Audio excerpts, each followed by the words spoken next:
Hi Aquarius! Welcome po sa ating channel at ito ang inyong monthly gabay tarot reading for November 2023. Please be reminded that this is general reading po, so maaari kayo makarelate o hindi. Just take what resonates. Gamitin ang reading na ito bilang gabay lamang. Balik po kayo dito bukas para sa ating daily gabay tarot reading. Please like, subscribe, and click bell button for notification para updated po kayo sa daily tarot reading natin. Para po sa gusto magpa-reading, maaari niyo pong makuha ang link. Nasa description box po ito. Message niyo lang po ako sa Messenger. Maraming salamat po. Spirits Guide.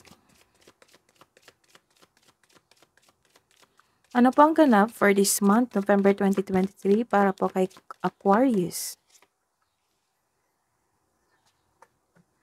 Wow, some of you, stable na sa inyong kaperahan, sa inyong karera, or may malaking influence yung mayaman na taos. Opo, ito ay isang lalaki. May influence po siya. This is good news sa mga Aquarius. May maniligaw po kayo. It might be this wealthy man.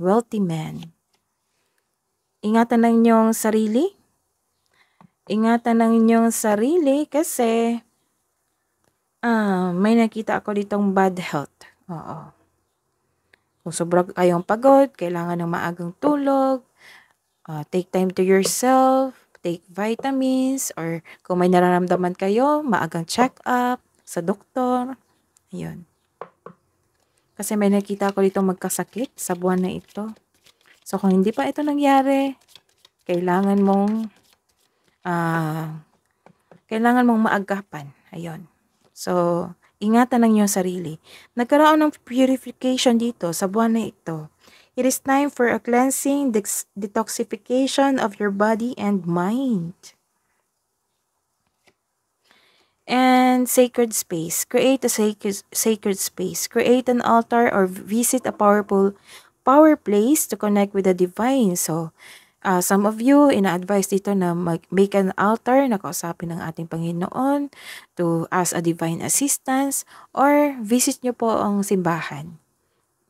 Opo, to connect with the divine. Let's see. Ano po yung energy nyo sa buwan na ito? Kabuang energy nyo po sa buwan na ito, November 2023. Aquarius, Spirits Guide. Clarification po of this reverse card. Career and money ni Aquarius ngayong November 2023.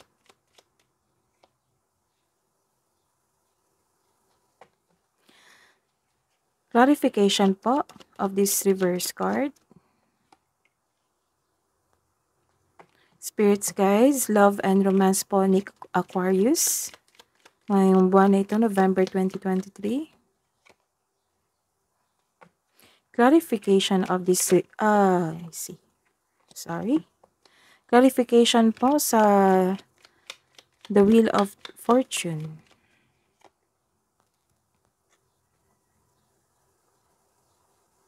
Sa buwan na ito, nagkaroon ng disconnection from your intuition. Nagkaroon ng hidden motives sa isang bagay, sa isang tao. You are feeling confused. This card is a sign of a disconnection from your intuition. Nagkaroon ng overthinking or overanalyzing the situation. Instead na magkaroon ka ng tiwala sa inyong sarili, nagre-rely ka sa guidance ng opinion ng iba. Opo. So, magtiwala sa inyong sarili. Connect to your intuition. Baka may message po ito patungo sa right path sa inyong buhay. This is also means wala kang alam sa mga pangyayari. You refuse to look within. Nagkaroon dito ng pahinga. Nag-vacation kayo. Nagsisiyasat kayo sa inyong sarili. Nakaramdam ka ng pagod ngayon o wala kang pahinga, stress o may anxiety kayo. Pwede rin masakit ang pakiramdam mo pero lalaban pa rin. Ito yun. Ito yung sinasabi ko sa inyo eh. May naramdaman kayo na sakit sa katawan nyo. Binaliwala nyo po. You are refusing. You are refusing to look within. Ayaw mong alamin. Opo, nire-refuse mo na, okay pa ako. Kaya to, baka binat lang ito, so kaya ko pang magtrabaho, ganun. So, pwede rin magsakit ang pakiramdam pero lalaban pa rin, some of you.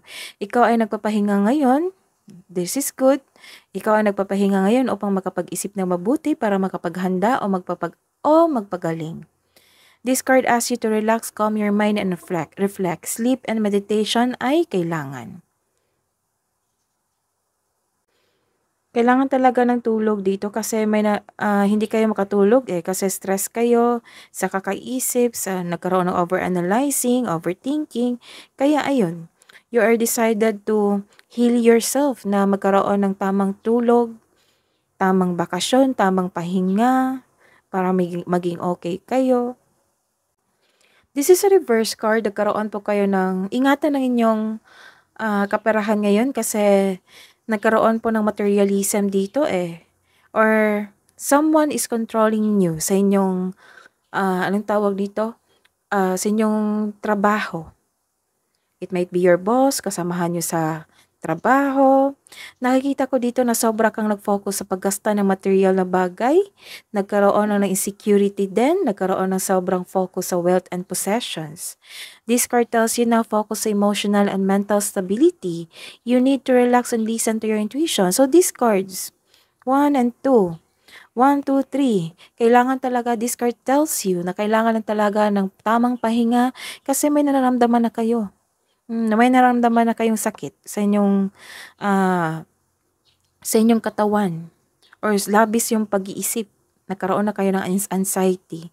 So this card tells you na focus sa emotional and mental stability. You need to relax and listen to your intuition. Nagkaroon ng changes. Kakapasok nyo lang sa new cycle sa inyong buhay.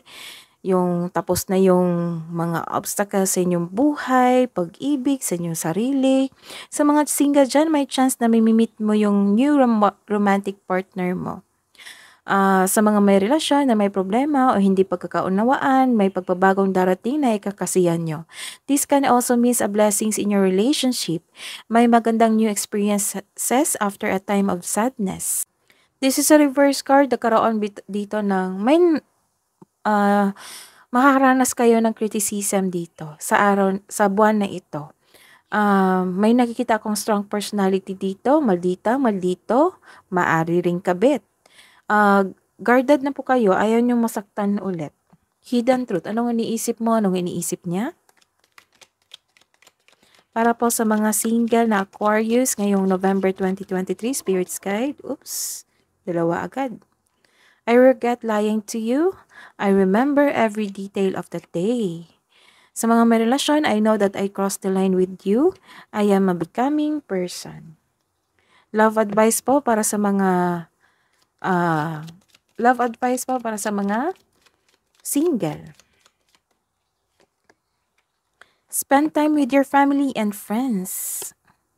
And ground yourself. Meditate. Kailangan talaga ng meditation dito. It is time for cleansing, detoxification of your body and mind.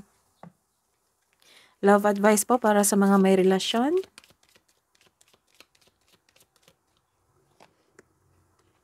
Respect. Respect your relationship. And true love. True love comes when you least expect it. Kabuang advice nyo po, Spirits Guides, para po kay Aquarius ngayong November 2023. Don't let your past hold you back. And a fiery climax approaches. So may darating na moment na hindi nyo expected na mangyayari. Spirits Guides, Angels, Archangels, Guardian Angels, message po para kay Aquarius ngayong November 2023. Message from Archangel Samael. Choose harmonious responses and act with wisdom and grace. And from Lady Gaia, your challenges are lessons, your love, and welcome to Earth. That is your reading for this month. Ngayong November 2023, Aquarius. Please like, subscribe, and click bell button for notification para updated kayo sa daily tarot reading natin. Maraming salamat po.